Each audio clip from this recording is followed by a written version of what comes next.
patriotes, Tout à fait. vous expliquer un peu ce que nous faisons. Oui, le micro. Et j'espère que ça sera utile. Oui, ça sera utile, d'autant plus que les Sénégalais ont soif, n'est-ce pas, de connaître vraiment donc, beaucoup de réalités, le fonctionnement de nos différentes institutions, telles que, n'est-ce pas, l'Assemblée nationale, le Conseil économique et social, mais aussi le HCCT, n'est-ce pas, qui suscite ces derniers temps, n'est-ce pas, beaucoup de polémiques. Nous allons, M. Cissé, donc, revenir un peu pour définir un peu quels sont les rôles et les missions fondamentales, n'est-ce pas, de cette institution, n'est-ce pas, qu'est le HCCT. Bon, vous savez, M. Kandé, il faut d'abord faire l'historique pour que les Sénégalais puissent comprendre ce que c'est que le Haut Conseil des collectivités territoriales. Tout à fait. Parce que ce n'est pas une institution durée dans le chapeau du président Macky Sall. Cette institution a fait l'objet d'un débat au sein de l'Union africaine, avec les représentants des collectivités territoriales en 1998. D'accord.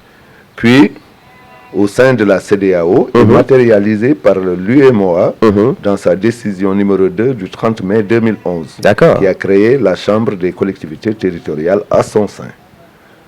Donc, le Sénégal, puisque c'était une directive de l'UEMOA et de la CEDEAO, le Sénégal l'a adopté par référendum en 2016.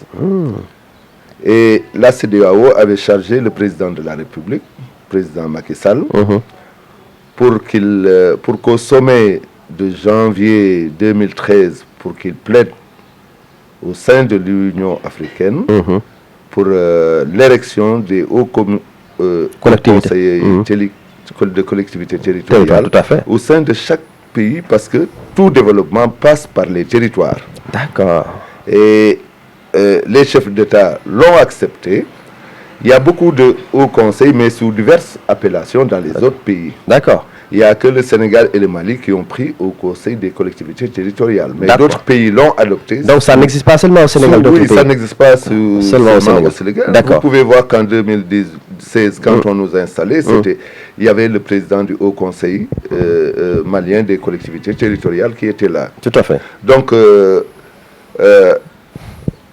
c'est pas né comme ça. D'accord. C'est à la suite de longues discussions depuis 1998, puis matérialisé par l'UEMOA, la CEDEAO, l'Union africaine, que c'est venu. Le Sénégal l'a adopté par voie référendaire. D'accord, c'est ça. Et maintenant, nos missions et attributions ont fait l'objet d'une loi organique. D'accord. L'Assemblée, le Haut Conseil, c'est une assemblée où siègent les élus départementaux, les élus territoriaux, des universitaires. C'est le Sénégal en miniature, je peux vous dire. Qui compose cette institution. C'est une assemblée pour le dialogue des territoires. Ok, d'accord. C'est une assemblée qui s'occupe des politiques de la décentralisation, de l'aménagement du territoire, etc. Et cette assemblée est saisie par le président de la République sur des thématiques pour donner des avis et des recommandations afin que les pouvoirs publics puissent corriger certains dysfonctionnements au sein des collectivités locales, territoriales, parce que le gouvernement ne peut pas régler au cas par cas les problèmes des communes. D'accord. Alors c'est pour ça qu'il y a cette assemblée consultative qui permet, puisqu'il y a des maires, des présidents de conseils départementaux et autres, et toutes les professions existantes au Sénégal, qui permet de revoir certaines choses et de donner des avis motivés ensuite et des recommandations au président de la République qui, en dernier mot, l'adopte et fait passer ça par décret présidentiel ou par loi au niveau de l'Assemblée nationale. D'accord. Donc, les gens pensent que cette institution n'a pas les mêmes prérogatives que l'Assemblée nationale. Oui. L'Assemblée nationale légifère. Nous sommes une assemblée consultative. Donc, les gens se focalisent sur le fait que l'Assemblée, qui est l'émanation du pouvoir des Sénégalais au niveau de l'Assemblée nationale et qui fait en sorte que celle-ci vote les lois et contrôle l'action du gouvernement.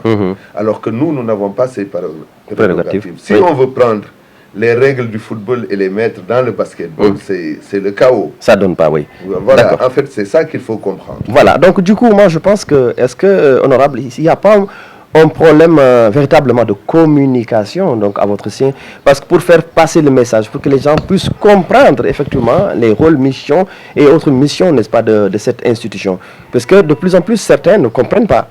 Est-ce qu'il y a pas un problème de communication? Il y a un problème de communication. C'est vrai que nous n'avons pas beaucoup communiqué. Oui, tout à fait. Mais la presse aussi ne nous a pas aidés. Ah oui? Parce que la presse était accréditée au niveau du Haut Conseil et a couvert toutes les sessions du Haut Conseil. Mais la restitution ne se faisait pas. Nous aussi, on a péché parce que on s'est juste limité sur la loi organique du Haut Conseil et le règlement intérieur pour ne pas communiquer. Mais il fallait davantage communiquer, montrer l'utilité du Haut Conseil sans pour autant rentrer dans le détail des avis et recommandations. Ah ben c'est ça, c'est ça. C'est ce qu'il fallait faire depuis le début, mais bon, on ne l'a pas fait. Et puis il y avait une coupure entre le décès de notre feu et regretté président Ousmane Tanor Dieng et l'avènement de la présidente Aminata Mbengue Ndiaye.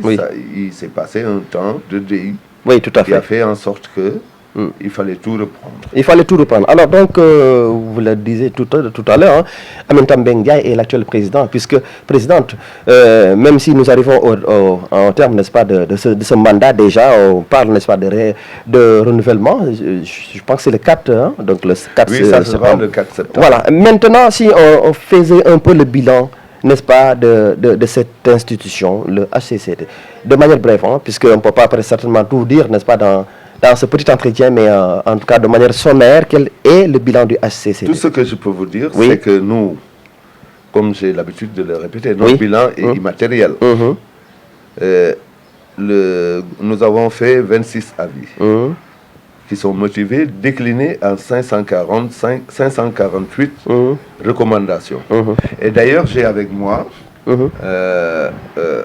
le rapport quinquennal qui est là, vous pouvez le montrer. Nous avons fait. Chaque année, nous déposons un rapport au président de la République. Oui, d'accord. Et à l'issue de ces 5 années, nous avons fait le rapport annuel du quinquennat. Ben, si peut-être certaines choses ne peuvent pas être dévoilées parce qu'étant réservées exclusivement au président de la République, nous ne pouvons pas faire l'éloge de ce que nous avons fait. C'est peut-être qu'un jour, le président déclassifiera certains rapports. Mais toujours, en est-il qu'il est important de montrer aux gens, au moins, un temps soit peu, ce qui a été fait. Parce que je pense que véritablement, c'est ce qui amène autant de polémiques, n'est-ce pas, par rapport à tout ça. Oui, il y a autant de polémiques parce que les gens ne savent pas. Pourtant, au sein de l'opposition, il y en avait des membres qui siégeaient et qui ont participé pleinement aux travaux durant ces 5 années. Et ces mêmes membres, je sais que si vous les demandez, ils ne plaideront jamais pour la suppression du Haut Conseil. Voilà, ainsi que certains membres de la société civile qui aujourd'hui sont membres du HCCT plaident pour la suppression, alors qu'il y a la société civile dans le Haut Conseil, mais aussi qu'ils ont été les griots du Haut Conseil lors de leur passage. Parce ils ont vu la qualité des ressources humaines qu'il y avait au Haut Conseil. D'accord. Alors, il est vrai maintenant, M. Cissé, qu'il y a toute une polémique autour du HCCT et qu'on pense qu'effectivement c'est une institution vraiment budgétivore, 8 milliards et demi, n'est-ce pas, injectés, n'est-ce pas, au sein de cette institution et que parfois certains ne voient pas forcément, n'est-ce pas, les résultats. Il y a toute une polémique. On pense qu'aujourd'hui, il faut tout simplement donc supprimer cette institution. Et voilà. Et récemment, vous avez vu même les membres, n'est-ce pas, de la coalition Wallo, je pense que c'est ça, avec les Déthié-Fall, qui avaient demandé à ce que vraiment cette institution soit tout simplement supprimée. Vous savez, cette institution ne veut pas être supprimée comme ça. elle est issue d'un référendum, puis est devenue constitutionnellement une loi. Oui, tout à fait. Ce qui fait que ça ne peut pas être... bon, vous savez, il y a trop d'amalgame, il y a trop de... on parle beaucoup. On parle beaucoup. Oui. On fait trop de fake news. Alors que l'opposition qui en parle avait des membres au sein du ACC. Ah bon. Maintenant, bon, le problème est beaucoup plus politique que budgétivore. Ah bon, d'accord. Parce que le problème, c'est politique. L'institution est devenue subitement budgétivore. Oui, d'accord, ouais. Mais pendant 5 ans, l'opposition n'en a pas fait cas. Maintenant, elle avait dit qu'elle était majoritaire au sein des territoires du Sénégal. On arrive aux élections du HCTT. Oui, oui. Se sachant extrêmement minoritaire, l'opposition n'a pas voulu y aller. Parce qu'à part Dakar, Ziguinchor, Bignona, l'opposition ne gagnerait pas. Non, tout au plus, ils auront 10 ou 11 hauts conseillers. Et ce qui fera un problème de place à leur sein. C'est beaucoup plus politique que budgétivore. Ah oui, d'accord. Parce que si l'opposition était sûre qu'elle serait majoritaire au sein du haut conseil, elle serait allée aux élections. D'accord. Alors, Alassane Cissé, on va justement parler aussi également de ces élections législatives qui ont donc eu lieu. C'était le 31 juillet dernier. Êtes-vous satisfait du bilan déjà? Ça a été serré? Je rappelle que vous êtes de la coalition Benno Bokk Yakaar. Je vous rappelle que cette élection, c'est vrai que nous en sommes sortis vainqueurs, mais de justesse. Ah, de justesse, hein? C'était serré. Et vous avez même perdu beaucoup d'endroits. Parce que nous avons suivi l'opposition dans ce qu'elle disait. Alors qu'il fallait faire une autre offre, une offre nouvelle. Mettre devant les réalisations du président de la République, les réalisations de la 13e législative.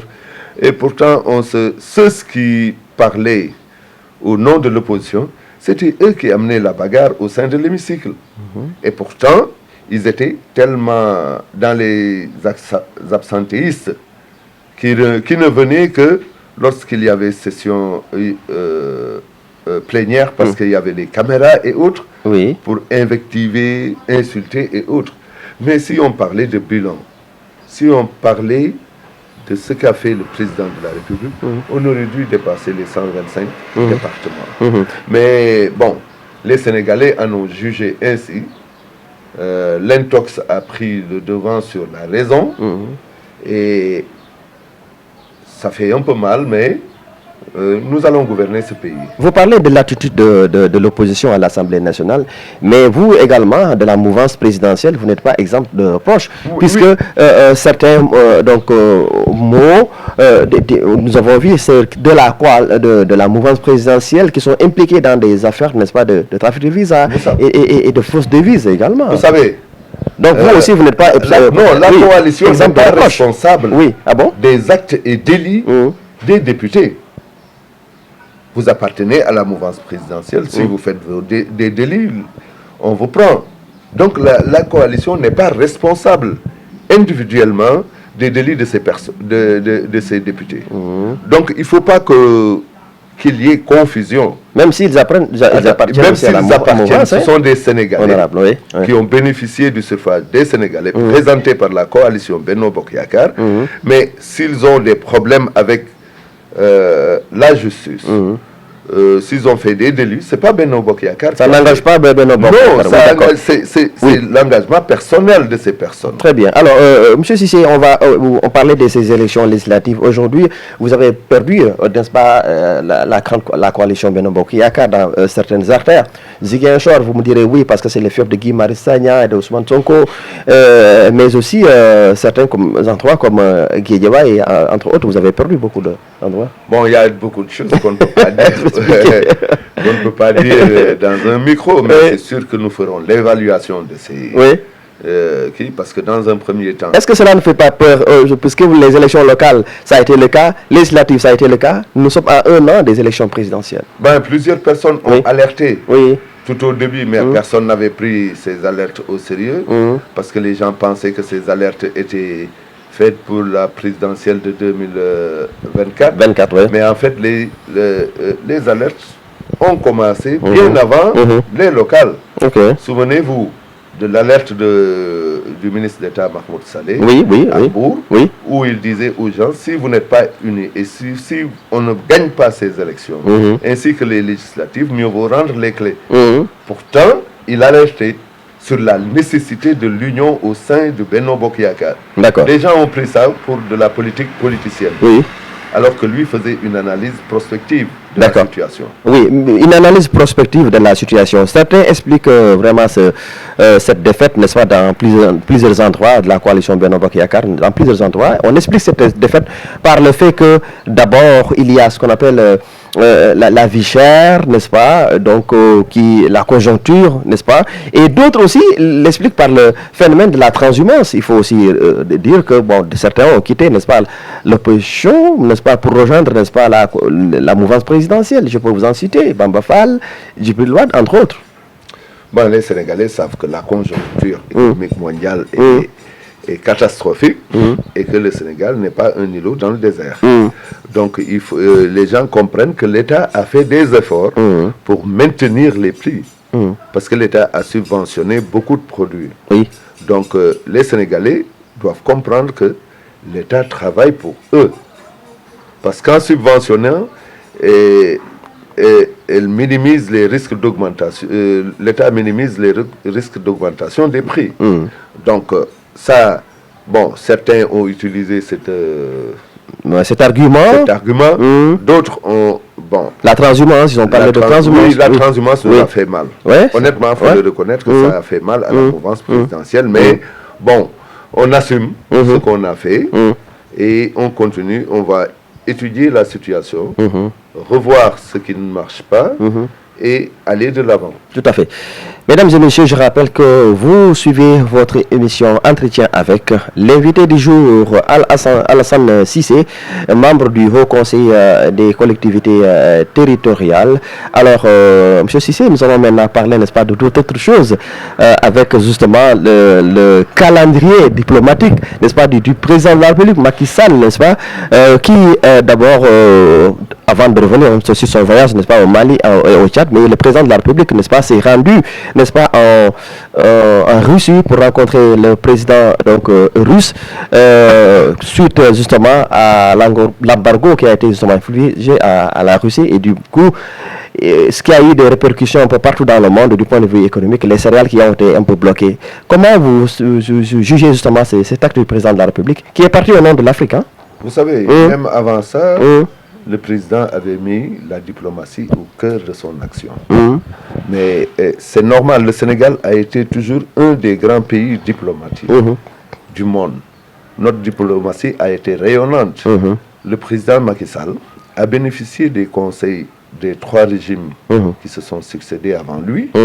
Et il a donné du tonus à la diplomatie sénégalaise. C'est pourquoi vous voyez, le Sénégal a toujours eu des succès diplomatiques sous l'ère du président Macky Sall. Un peu partout dans les institutions internationales et dans les conflits. Dans les conflits, le Sénégal a réglé pas mal de conflits et l'Ukraine n'était que le couronnement, puisqu'en même temps que président du Sénégal et président de l'Union africaine, le président avait l'obligation de parler avec le président Vladimir Poutine pour essayer de débloquer la situation, parce que quelle qu'en soit la situation, c'est l'Afrique qui en pâtira. Donc il a porté la voix de l'Afrique et il a été entendu. D'accord. Il a été entendu. Nous allons après donc la Russie. Ici en Afrique, le président Macky Sall, en sa qualité de président en exercice, n'est-ce pas, de l'Union africaine, s'est également rendu au Mali, pays voisin, justement, et au Tchad. Alors, au Mali, aujourd'hui, là aussi, une analyse, une appréciation sur justement cette intervention, cette médiation du président Macky Sall. Oui, le président est allé au Mali parce que, en fait, nous sommes un pays frère. Nous avons les mêmes attributs et le même drapeau. Le Mali, il y avait la fédération du Mali avec le Sénégal. Ben, maintenant nous sommes deux pays, mais c'est le même peuple. C'est le même peuple, le Mali et le Sénégal. Le président n'a fait que aller discuter avec le président Assimi Goïta pour lever certains équivoques, pour permettre au peuple malien de retourner aux urnes et autres. Ça, c'est de la diplomatie. C'est ça, la transition, entre autres. Tout. Mais aussi le président s'imprègne des problèmes maliens pour mieux apprécier. Puis il est allé au Tchad et au Gabon pour assister à l'anniversaire de l'indépendance du Gabon. Vous savez, en tant que président du Sénégal et président de l'OIA, de l'Union africaine, le président de la République peut aller au-devant de ces pays pour prévenir. C'est une diplomatie préventive. Oui, tout à fait. Oui, je rappelle que cette visite, n'est-ce pas, a beaucoup plu au chef de la transition, n'est-ce pas, Assimi Goïta, qui a apprécié justement l'intervention, n'est-ce pas, et, donc, du président Macky Sall. Et n'oubliez pas aussi, entre autres, n'est-ce pas, le menu des discussions, il s'agit de ça, des questions liées au terrorisme, essayer de trouver des solutions, mais également l'affaire ivoirienne avec les 49 soldats ivoiriens arrêtés en territoire malien. Oui. Le président, en tout cas, un geste bien apprécié. Le président ne va pas nous livrer au dehors ce qu'il fait, parce que la diplomatie ne se fait pas dans la rue, mais on suppose qu'il a parlé du terrorisme, de l'affaire des soldats ivoiriens, du désengagement de la France. Non, ça a été même au menu, tout à fait. Oui, ça a été au menu, mais tout à fait. On ne peut pas connaître les tenants et les aboutissants. Absolument. On est sûr d'une chose, c'est que la diplomatie sénégalaise est en marche. D'accord. Est en marche, c'était également pour le Mali. Aujourd'hui, on est arrivé en termes de cet entretien. Peut-être un peu de manière ramassée. Aujourd'hui, c'est conflit en Afrique. Malgré les richesses que nous avons, le Sénégal qui a son pétrole, désormais son gaz, un peu partout en Afrique, des richesses existent, mais malheureusement, ces conflits plombent le développement du continent africain. Alassane Cissé, une appréciation sur ça? Vous savez, les conflits plomberont toujours le développement de l'Afrique. Oui, tout à fait. Les pères fondateurs ont voulu aller vers l'Union africaine, une très grande fédération, mais vous savez, le problème de la barrière des langues, le problème des puissances occidentales qui ont fait que... Une ingérence massive, il faut le dire. Massive dans nos affaires. Dans nos affaires, qui a fait en sorte que les pays africains n'ont pas créé l'Union fédérale des États d'Afrique. Et ce qui fait que c'était la solution. Un géant assis sur une montagne d'or extrêmement pauvre. Et c'est à déplorer. C'est à déplorer. Tout à fait. Mais d'abord, c'est une affaire de peuple. D'accord. Parce qu'il faut que les peuples se prennent en charge. Les peuples ne reconnaissent pas les frontières.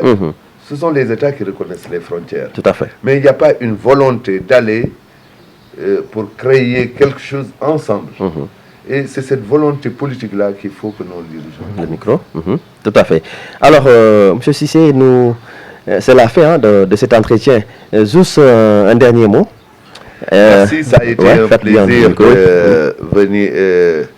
de venir dans votre émission. Oui, tout à fait. Et j'espère que...